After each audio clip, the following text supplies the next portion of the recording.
I've decided to take matters into my own hands and wear the creative hat.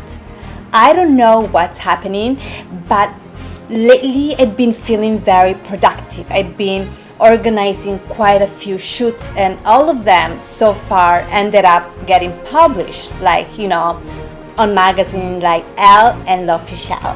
I like to stay active, I like to stay busy, and when work is quiet, that's the perfect time for me to reach out to people in the industry and collaborate with them.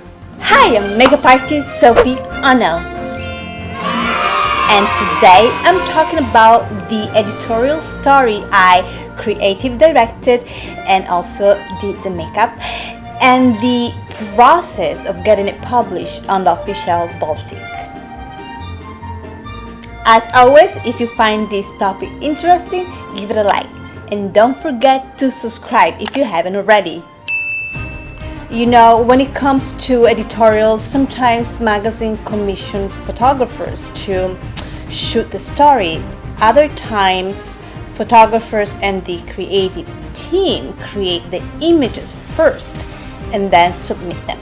Some magazines have specific theme for every issue, and others are a little bit more flexible. Now, if you are submitting, it's important for the story to be aligned with the magazine's aesthetic.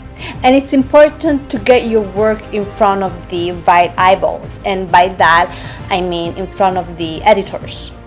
Luckily, with Google, with social media, with LinkedIn, it's so much easier to find editors' contact information and reach out to them directly.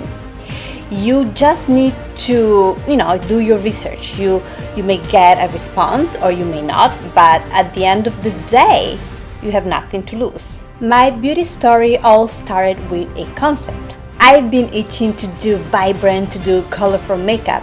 And as I started to develop my concept, I put together a mood board.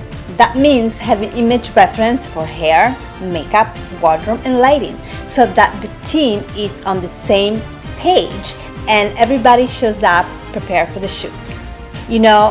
What we do is so visual, and having a tangible mood board is crucial to show what we want to convey. I know I wanted to experiment with eye-catching fashion portrait. Working with colors can be so powerful, and it totally sets the mood. I was very much inspired by photographers like Perodina, whose work is just mesmerizing and filled with vibrant colors. Now, the purpose of a mood board is to turn a concept into a visual representation. It's not about replication, but inspiration, and you don't have to be bound to it. Anyways, clothing also plays an important role, and I wanted the wardrobe to match the story. For makeup, I wanted to have fun and use colors combinations that look good together and that are complementary to the clothes.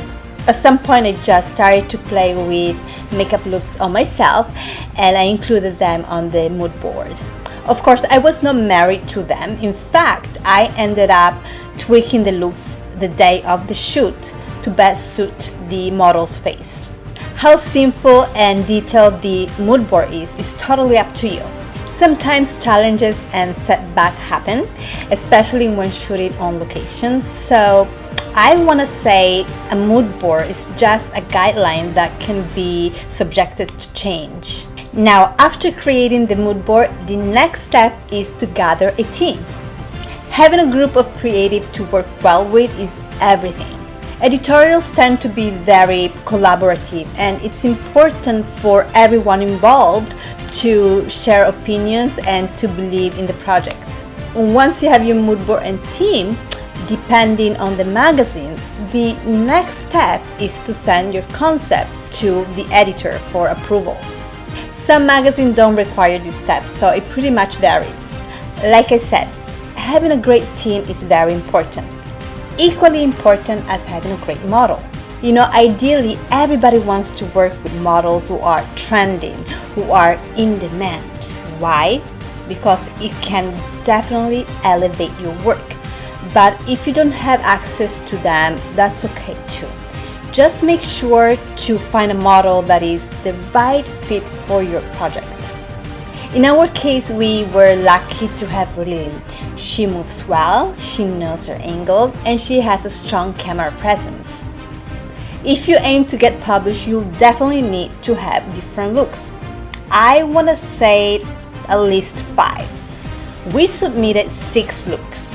That means we had 6 different makeup and wardrobe changes.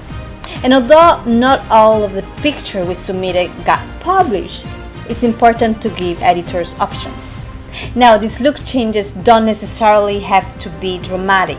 They all have to flow well together and tell a cohesive story. Submissions are a great way to build your portfolio, a great way to connect with other creatives and build your network. My biggest advice is to be a self-starter. Don't wait for work to come for you. Be active and don't be afraid to reach out to people to collaborate together. Before I wrap up, if you haven't watched it already, I have a video on portfolio building. I'm gonna leave the link in the description down below. That's it for today, and I will see you next time.